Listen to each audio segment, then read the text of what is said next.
네, 27절부터 보겠습니다. 예수님이 이제 군병들한테 희롱당하는 장면이 나오는데요. 여기서 이제 그 군병이라고 나오잖아요. 총독의 군병들이 예수님 데리고 관정 안으로 들어서 온 군대를 그에게로 모았다. 여기서 이제 군대는 헬라어로 스페이란인데 이 스페이란은 어떤 군인들의 어떤 그 단위야 단위. 그러니까 우리 뭐 군대에서 뭐 중대, 소대, 대대 뭐 이러잖아요. 그 단위입니다. 이 스페란은 이제 레기온의 10분의 1 정도에 해당해서 한 600명 정도입니다. 그러니까 예수님을 희롱하는 그 군대 군인들이 굉장히 많았다는 거예요. 물론 이제 600명이 다 그러진 않았겠죠. 근데 상당히 많은 군인들이 예수님 주변을 에워싸고 그렇게 있었다라는 걸 좀 알 수가 있습니다.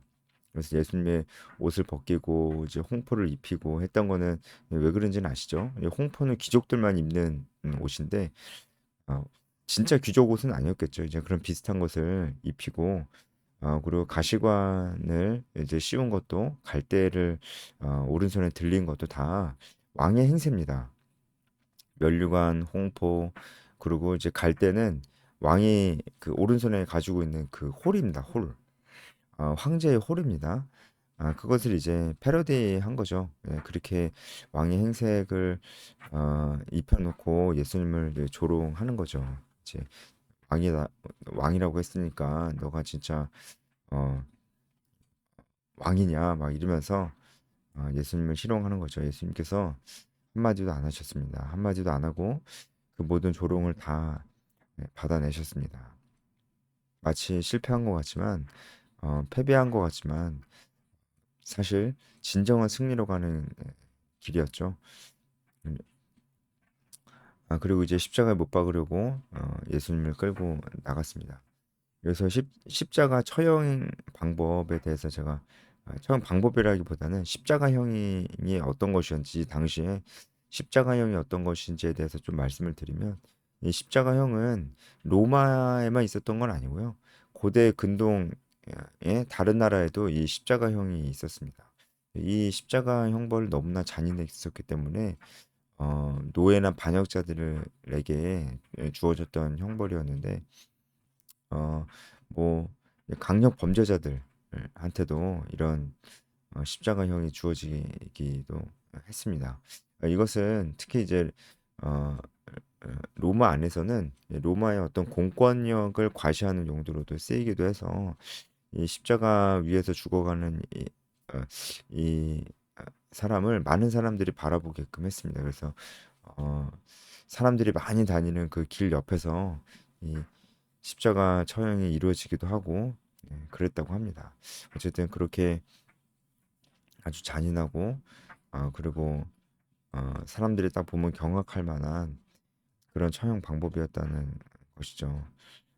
여기서 이제 또 많은 부분들이 생략이 되잖아요. 우리가 다 알고 있다시피 예수님께서 채찍에 많이 맞으시고 사실 예수님께서 십자가를 지고 올라가시기 전에 이미 거의 어, 탈수 상태였고 거의 이제 사실 이제 십자가에 달리시기 전에도 숨을 거두셨다 해도 그 이상하지 않을 만큼 예수님의 상태는 이미 굉장히 안 좋았습니다. 그래서 그 십자가를 지고 올라가시다가 더 이상 십자가를 지고 올라갈 수가 없게 되었을 때 이 구레네 시몬이라는 사람이 나타나서 물론 이제 이 사람도 자의가 아니었고 로마 군인들이 시켜서 하긴 했지만 예수님의 십자가를 대신 지게 됩니다.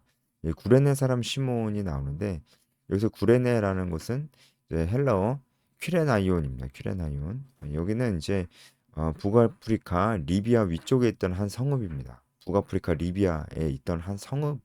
그러니까 지금의 트리폴리에 해당되는 곳입니다. 예, 북아프리카 리비아에서 왔어요. 이 사람이. 그 이제 그 이름이 시몬입니다. 시몬.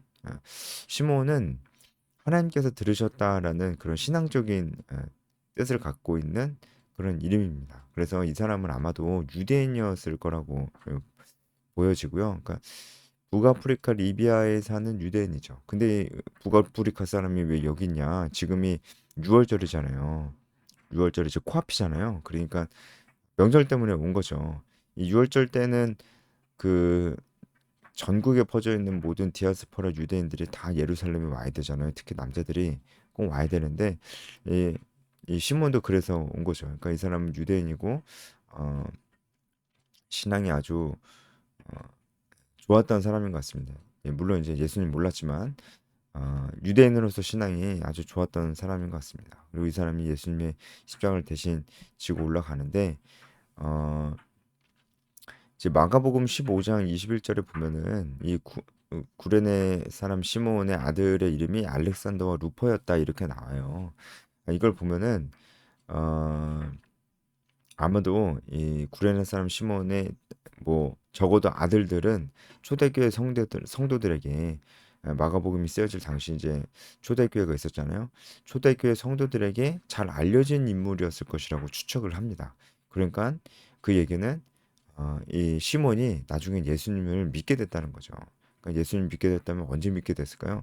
바로 예수님의 십자가를 대신 지고 가는 이 시간이 시몬에게는 예수님을 만나는 그런 시간이었습니다.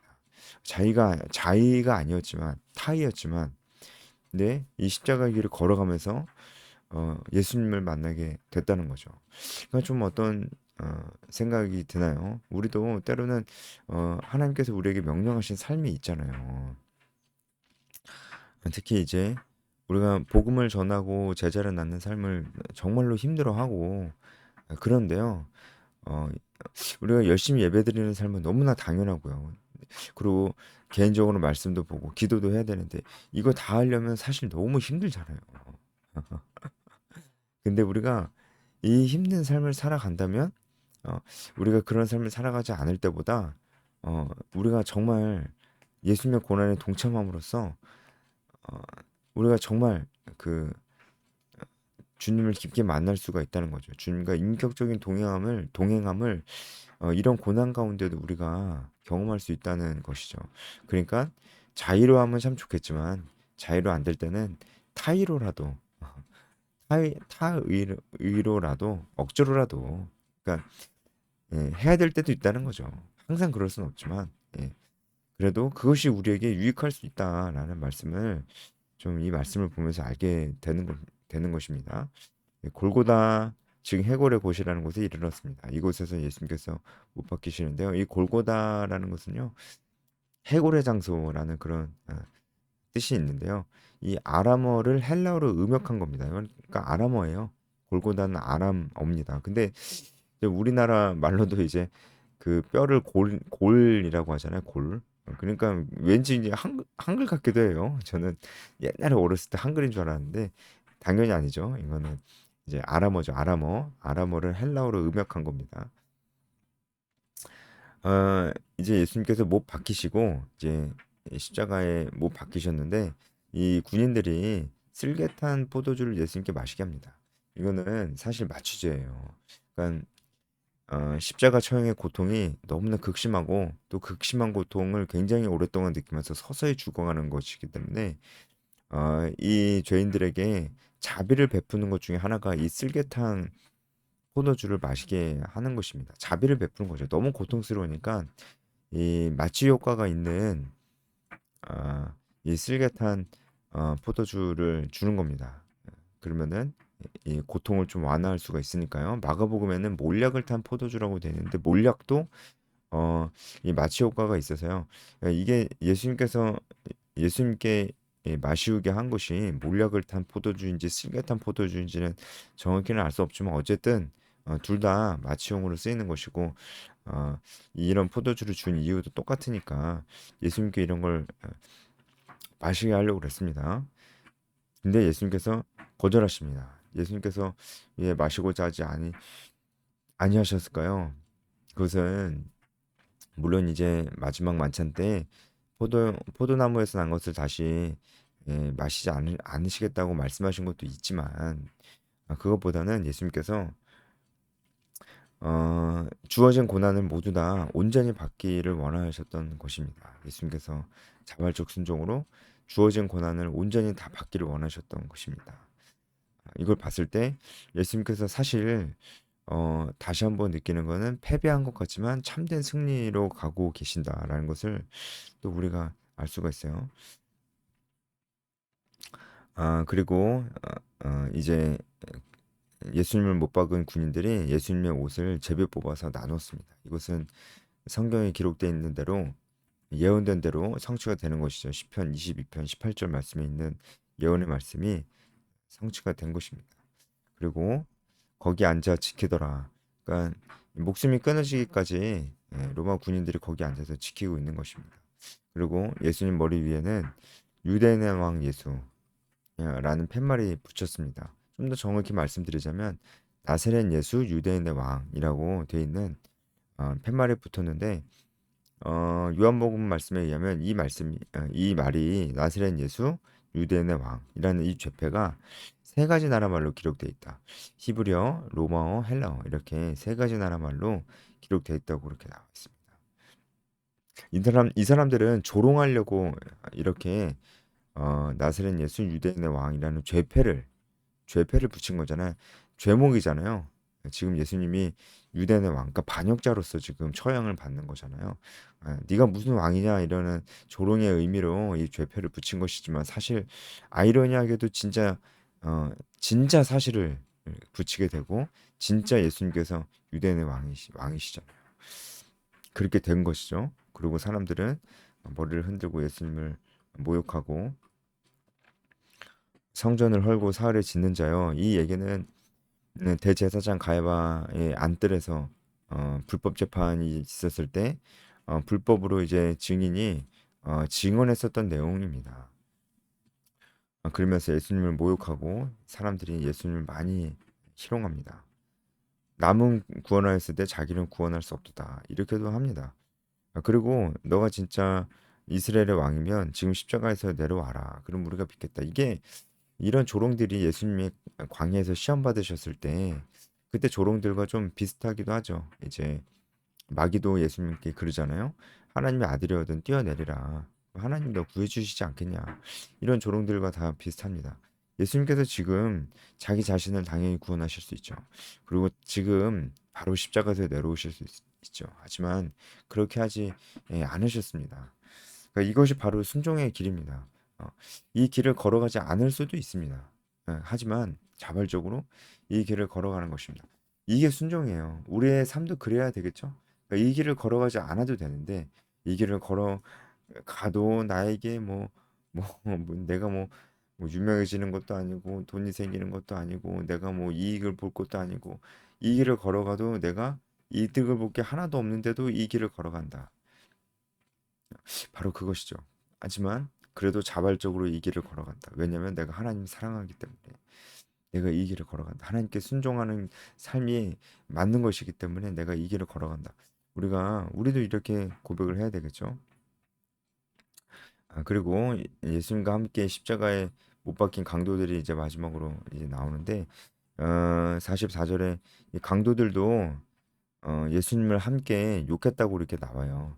근데 우리가 또 이 이야기는 잘 알잖아요. 두 강도 중에 한 명은 어, 예수님께 결국은 오늘 너가 나와 함께 낙원에 있으리라 이런 말씀을 듣게 됩니다. 그러니까 이 중에 한 명은 회개하고 예수님을 만나게 되거든요. 이게 어떻게 된 거죠? 여기는 둘 다 욕한다고 돼 있는데, 그러니까 아무래도 맨 처음에는 두 강도 다 예수님 욕했던 것 같아요. 일단은 이 강도가 누군지를 우리가 좀 알 수 있는데 여기서 이제 강도라고 돼 있잖아요. 강도. 제가 아까 강도 38절에 처음 나오는데 강도들 이 강도라고 돼 있잖아요.